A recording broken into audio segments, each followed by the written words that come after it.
Hey guys, Pete here. We've got another long-term use review for you today. We're going to be talking about the Gerber Dime Multi-Tool. It's this little micro multi-tool that I picked up a little over a year ago. It has ridden in my pocket on my keychain pretty much since I got it, not this previous Christmas, but the Christmas before that. And it has gone through a lot of abuse, so I've been able to see what will fail on it and in what way, and I can tell you pretty much how quickly it's going to do that. Let me give you a quick overview. So the Gerber Dime Multi-Tool boasts 10 tools, which is right off the bat kind of bullshit, and I'll explain why in a minute. It costs $15 on Amazon as of right now. The total closed length, which is how you see it right now, is 2 3/4 inches. The total open length, which is when the pliers are out, like so, is 4 1/4 inches. Let me walk you through the tools first, and I'll give you a quick overview of what fails on them. But first and foremost, we've got the pliers, which kind of suck, and I'll explain why in detail later, but they're there. They do work, but not well. Inside them, you do have a wire cutter down here. That also sucks. If you've ever had a cheap pair of scissors and you try and cut something a little too sturdy, the blades will slip past each other and the material gets stuck in between. That is a big issue with these. I've gotten them jammed up quite a few times, so be wary of that. Moving on to the outside of it, you've got the obvious bottle opener back here that is, in my opinion, a little too small. You really have to work for it.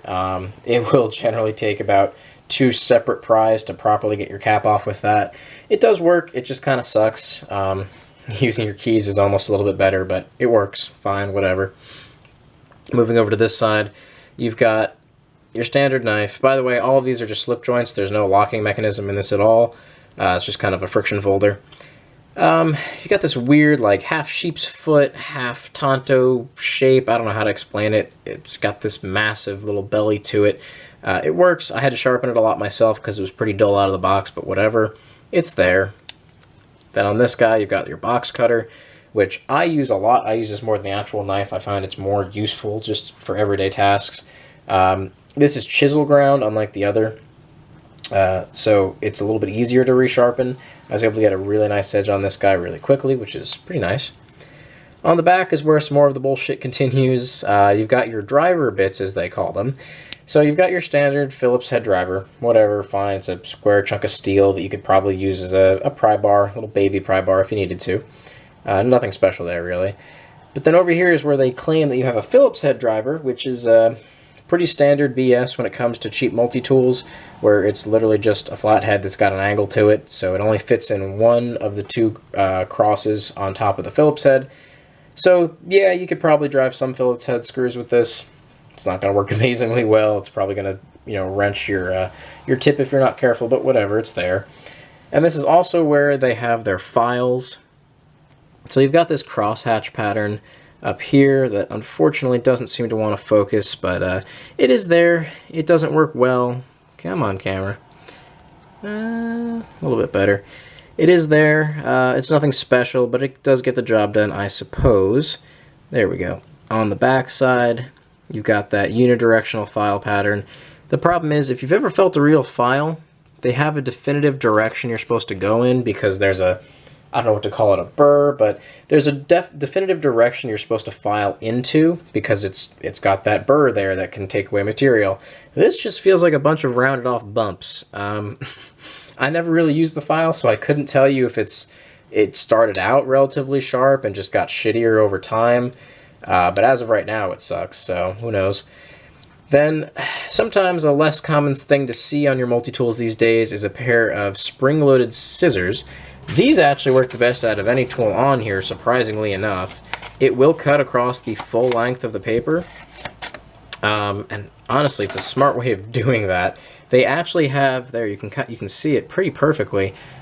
They're actually directly crossing each other. They're actually bent in, the 2 blades of the scissors, towards each other, so that as you press down, they're guaranteed to make contact across the entire edge of the scissor blade. Smart. Very cheatsy way to get it done, but it works for something like this. So well done, Gerber. It's certainly practical, I'll give you that. It's the most useful tool on here, or at least the best working tool on here. To talk a little bit about those pliers and why they suck so much. There we go. So if you put any force on this more than you could do with basically your 2 fingers, well, alright, that's not quite fair, but if you put an okay amount of force on these, you're gonna notice that they kind of give. I don't know if I have anything. I've got a broken pen here that I might be able to show it to you with, but yep, even with this pen, you're probably gonna see it. As I go, you're gonna want to watch the angles that you see made by these two handles here. I don't know if you're gonna be able to tell, but right there, they actually start bending at the joints, which means that it's not very sturdy. And you can see evidence of that by the fact that this little bump right here is not supposed to be here, and it's worse than it was before I did that test. This is a support. This is the back spacer, essentially, for the handle of the plier on this side. It's hard to tell, but it supports the pliers.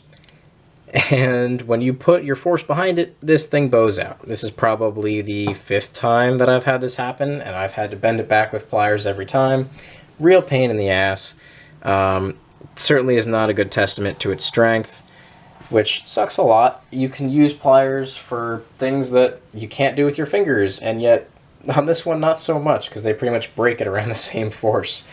Yeah, it's functional, but it's not great. And as I explained, the wire cutters in there, your material will slip between the two blades of the wire cutter and just get jammed up in there sometimes. So for those things, not amazing. Definitely not amazing. However, overall, for a $15 multi-tool, yeah, for the size package that you get, you know, under 3 inches, it's a nice little thing to have in your keychain. And that's the main reason why I got it. I'm a little disappointed in the pliers because the pliers are the main reason why I got it, but regardless, still functional, still gets the job done most of the time. Again, not amazing, but for the price and for the size, probably worth it. That being said, I will say you can pick up a Leatherman Skeletool, I think, for like 30 bucks. So for twice the price of this, you can get a real full-fledged multi-tool. I would recommend that if you don't mind spending the extra money for a full-size or slightly smaller than full-size multi-tool. But if you want something like the Dime, something in that size point, then check out the Dime. It's not amazing, but it will get the job done, and it's a nice little introduction to multi-tools just so you can see if it's something that you want to add to your EDC kit. So with that, guys, thanks again for watching. I hope you enjoyed. As always, please like, subscribe, and comment below if you have any questions whatsoever about anything. I love talking with you guys, so let me know if there's anything else you'd like to know about the tool or about my use with the tool.